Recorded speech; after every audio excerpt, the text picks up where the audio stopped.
বৰ্তমান গোটেই ভাৰতবৰ্ষতে ৰাস মেলাৰ এটা মহোৎসব চলি আছে। ঠিক একেদৰে আমাৰ গাঁৱৰ ওচৰতে এখন ৰাস মেলা চলি আছে। ময়ো সেই ইয়াতে ৰাস মহোৎসৱত আহিলোঁ, ইয়াতে ৰাস মেলা চাবলৈ। তেন্তে আপোনালোককো ভাবিলোঁ দেখুৱাই লওঁ অলপ। বলকচোন এই ৰাস মেলাখন অলপ চাই আহোঁগৈ।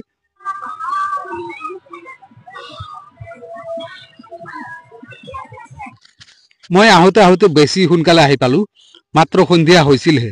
আৰু এই পূজা যদিও গোটেই দিনটো চলি আছিল, কিন্তু মেলা অৰ্থাৎ মানুহবোৰৰ অহা সংখ্যাটো মাত্ৰ আৰম্ভ হৈছে।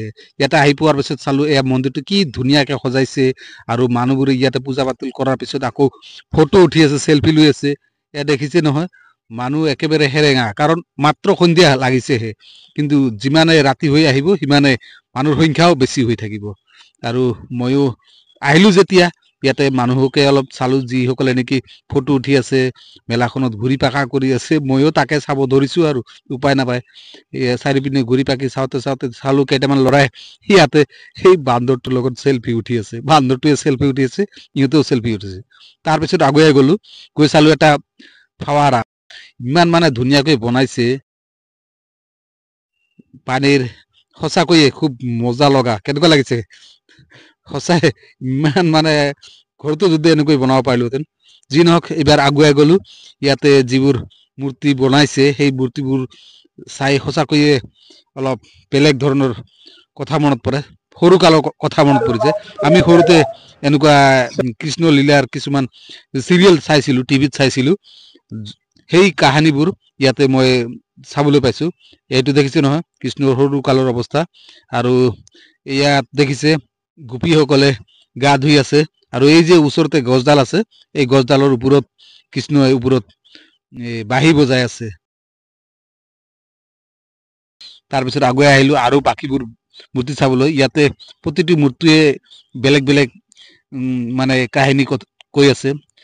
আৰু তাৰপিছত ইয়াতে এইটো অলপ দৃশ্য দেখিলোঁ, বাকাসুৰ বধ। এইটো বাকাসুৰ বধ যিটো ঘটনা আছিল, সেই ঘটনাটোক ইয়াতে দেখুওৱাৰ চেষ্টা কৰিছে। তাৰপিছত এইখিনি চোৱাৰ পিছত মই অলপ আগুৱাই গ'লোঁ, এটা টিলা হেন দেখা পালোঁ। তাৰপিছত সেই টিলাটোৰ ওপৰত আকৌ এটা মূৰ্তিও আছে। মূৰ্তিটো চাই মই আচৰিত হ'লোঁ, এইটো কিহৰ মূৰ্তি? পিছত বুজি পালোঁ যে এইটো পুতনা। সেই যে এটা ৰাক্ষসনী আছিল, যে কৃষ্ণক যে সৰু কালতে যে গাখীৰ খুৱাবৰ কাৰণে লৈ আহি গাখীৰ খুৱাই মাৰাৰ এটা প্লেনিং কৰিছিল, সেই ঘটনাটো ইয়াত দেখুৱাইছে। কৃষ্ণই কিন্তু সেই ঘটনাটো সেই ৰাক্ষসনীটোকে মাৰি পেলাইছিল। ঘটনাটো আমি টিভিত চাইছিলোঁ। যি হওক, তাৰপিছত এইখিনি চোৱাৰ পিছত গোটেইফালে ঘূৰি পাকি চোৱাৰ পিছত এটা ষ্টল দেখা পালোঁ, য'ত লিখা আছে জীৱন দৰ্শন আধ্যাত্মিক প্ৰদৰ্শনী। ইয়াতে কি চলি আছে মই ইমান ভালকৈ বুজি নাপালোঁ। তাৰপিছত আগবাঢ়ি গ'লোঁ। আগবাঢ়ি গৈ গৈ মেলাখন অলপ চালোঁ। মানুহ আহিব ধৰিছে, কিছুমানে আহিছে আৰু এনেকুৱা হেৰিবোৰত উঠি উঠি ঘূৰি ফুৰিছে। এনেতে কেইটামান কণ কণ ল'ৰা ছোৱালী লগ পালোঁ, যিকেইটাই নেকি মোক চিনি পাইছে, আৰু সিহঁতে মোৰ ছাবস্ক্ৰাইবাৰ।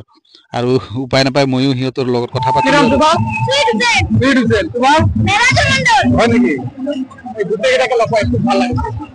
তাৰপিছত মই এই মেলাখনতে কিছু সময় ঘূৰি পাকি ৰলোঁ যদিও মানুহ মাত্ৰ আহিব ধৰিছেহে। যি নহওক, গোটেই মেলাখন চোৱাৰ পিছত মই মেলাৰ পৰা ওলাই আহিলোঁ। ইয়াৰ পৰা মই চালোঁ যে মানুহ এতিয়াহে আহিব ধৰিছে, আৰু মই ইতিমধ্যে মেলাখন চাই হ'ল। যি নহওক, আজি মই আপোনালোকক আমাৰ গাঁৱৰ কাষতে চলি থকা এই ৰাস মহোৎসৱটো অলপ দেখুৱালোঁ। ৰাসৰ যিটো মেলা চলি আছে, এই মেলাটো দেখুৱালোঁ। আজিৰ ভিডিঅ'টো কেনেকুৱা লাগিছে মোক কমেণ্টত নিশ্চয় জনাব। আজিলৈ ইমানতে সমাপ্ত কৰোঁ। ধন্যবাদ।